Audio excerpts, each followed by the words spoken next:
Assalamualaikum warahmatullahi wabarakatuh. Alhamdulillahirabbil alamin. Allahumma shalli ala Muhammad wa ala ali Muhammad. Jumpa kembali bersama Bapak dalam materi Al-Qur'an Hadis, dan tema kali ini kita akan membahas tentang melestarikan lingkungan.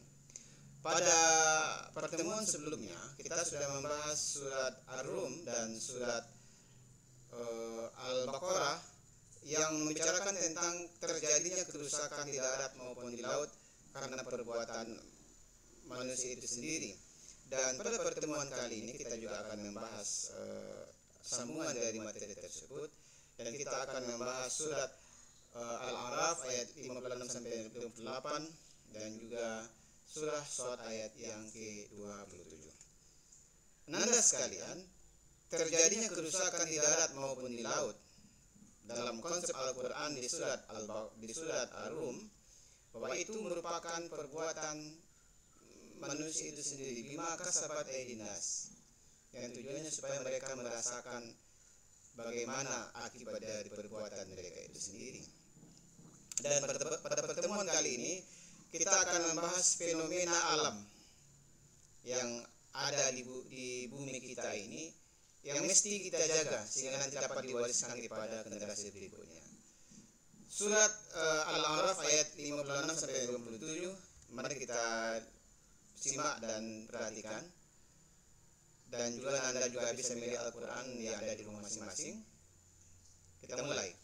A'udzu billahi minasy syaithanir rajim. Bismillahirrahmanirrahim.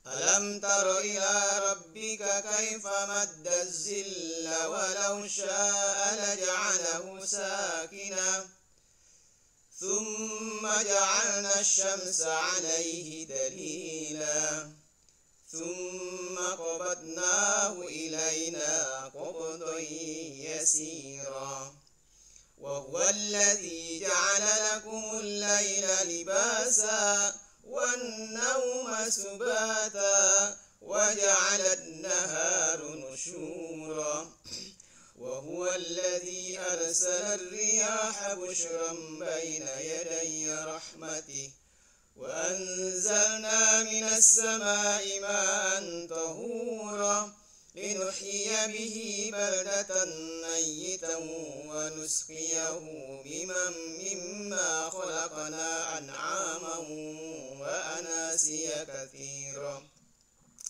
ولقد صرفناه بينهم ليذكروا فأبى أكثر الناس إلا كفورا. Dan juga surat Shad. Bismillahirrahmanirrahim. وما خلقنا السماء والأرض وما بينهما باطلا ذلك ظن الذين كفروا فويل للذين كفروا من النار صدق الله العظيم. Adapun kata-kata mungkin yang agak sulit dalam ayat ini, misalnya madda zilla artinya memanjangkan bayangan, dalila sebagai tanda, qabatnahu kami tahan, subata sebagai pakaian, nusyura untuk berusaha, dan selanjutnya. Kalau untuk surat Shad itu karena kata-katanya sudah sangat familiar, maka tidak Bapak cantumkan dalam pertemuan kali ini. Karena keterbatasan waktu kita di video ini tidak begitu banyak, maka Anda semua barangkali bisa melihat atau memperhatikan terjemahan di rumah. Ini Bapak tampilkan hanya sebagian saja, Bapak bacakan sebagian saja. Apakah kamu tidak memperhatikan penciptaan Tuhanmu, bagaimana dia memanjangkan dan memendekkan bayangan, dan kalau dia menghendaki saya, ia menjadikan tetap bayang-bayang itu. Kemudian menjadikan matahari sebagai petunjuk atas bayang-bayang itu, dan kemudian kami menarik bayang-bayang itu kepada kami dengan tarikan yang perlahan-lahan. Dan begitu juga terjemahan sebelumnya surat Shad. Dan kami tidak menciptakan langit dan bumi dan apa yang ada di antara keduanya tanpa hikmah. Yang demikian itu adalah anggapan orang-orang kafir, maka celakalah orang-orang kafir itu karena mereka akan masuk neraka. Nanda sekalian, ayat ini menunjukkan bahwa Allah Subhanahu wa taala telah mengatur, mengorganize alam ini dengan sedemikian rupa yang harmonis, serasi. Misalkan saja Allah Subhanahu wa taala menciptakan matahari bersinar, lalu dengan matahari bersinar itu menyinari misalnya satu batang pokok pohon, atau mungkin kita tancapkan satu batang kayu misalnya di tengah lapangan, itu menjadi pertanda dia akan berputar terus, dan itu menjadi dalilah, menjadi petunjuk, bisa menjadi penunjuk waktu bagi manusia. Kemudian Allah Subhanahu wa taala juga menciptakan malam, setelah siang ada malam. Tujuannya apa? Untuk beristirahat. Jadi kalau ada di antara Nanda semua yang malamnya tidak tidur lalu siangnya tidur, itu dalam konsep orang awam namanya bak musang, siang lalu malam batanggang. Nah, itu tidak benar. Apalagi menggunakan waktu malam itu untuk hal-hal yang tak bermanfaat, bermain game misalnya. Ini bapak ini sudah terkontaminasi dengan racun game namanya. Jangan. Allah Subhanahu wa taala menciptakan semua itu dengan cara yang benar, dengan cara yang harmonis, tujuannya supaya manusia menikmati, dan dengan kondisi yang seperti itu memungkinkan mereka untuk menjadi orang yang produktif. Allah Subhanahu wa taala juga meniupkan angin. Angin itu membawa awan menjadi mendung, kemudian menjadi hujan, dan menghidupkan bumi yang telah mati atau bumi yang tandus. Nanda sekali, ini merupakan sebuah pembelajaran bahwa Allah Subhanahu wa taala menginginkan manusia supaya menjadi khalifah di permukaan bumi ini, mengatur alam dengan sedemikian rupa sehingga alam itu benar-benar bermanfaat dan dapat dimanfaatkan dari generasi ke generasi. Lalu di surat As-Sad, di surat tadi dikatakan bahwa Allah Subhanahu wa taala menciptakan seluruh yang ada di atas permukaan bumi ini ada hikmahnya.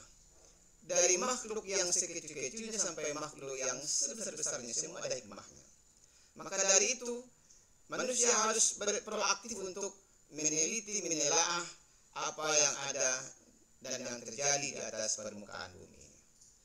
Dan itu harus dimanfaatkan dalam kerangka menghambakan diri pada Allah Subhanahu wa taala dan meninggalkan kondisi alam yang tersebut yang ramah, yang rapi, yang hijau, ya, yang lebat untuk generasi berikutnya, sehingga nanti generasi di belakang itu tidak akan mengalami hal-hal yang tidak diinginkan. Nanda sekalian, rangkuman dari materi kita hari ini, yang pertama bahwa fenomena alam yang ada menjadi pembelajaran dan sekaligus petunjuk bagi manusia. Kemudian yang kedua, pelestarian lingkungan adalah mutlak dilakukan untuk menjaga keberlangsungan kehidupan. Dan yang ketiga, segala sesuatu itu diciptakan bagi manusia bukan hal yang sia-sia, maka manusia wajib untuk menjaganya. Nanda sekalian, itulah kira-kira materi pada pertemuan kita kali ini, dan penugasan untuk Nanda semua. Yang pertama, tulis Quran surat Sad yang di awal tadi, kemudian yang Quran surat Sad dan terjemahannya. Yang kedua, silakan dibuat isi kandungan dari kedua ayat tersebut, surat Sad dan juga surat Al-A'raf tadi. Dan yang ketiga, buat kesimpulan dari kedua ayat tersebut. Demikian pertemuan kita kali ini. Bapak doakan semoga Anda semua di rumah sehat-sehat dan juga terjauh daripada pandemi atau wabah COVID yang mewabah pada hari ini, dan kita semua menjadi orang-orang yang menghambakan diri kepada Allah Subhanahu wa taala, sehat dan walafiat dan terjauh dari segala penyakit. Demikian kita akhiri dengan membaca Alhamdulillahirabbil alamin. Billahi nasta'in. Wassalamualaikum warahmatullahi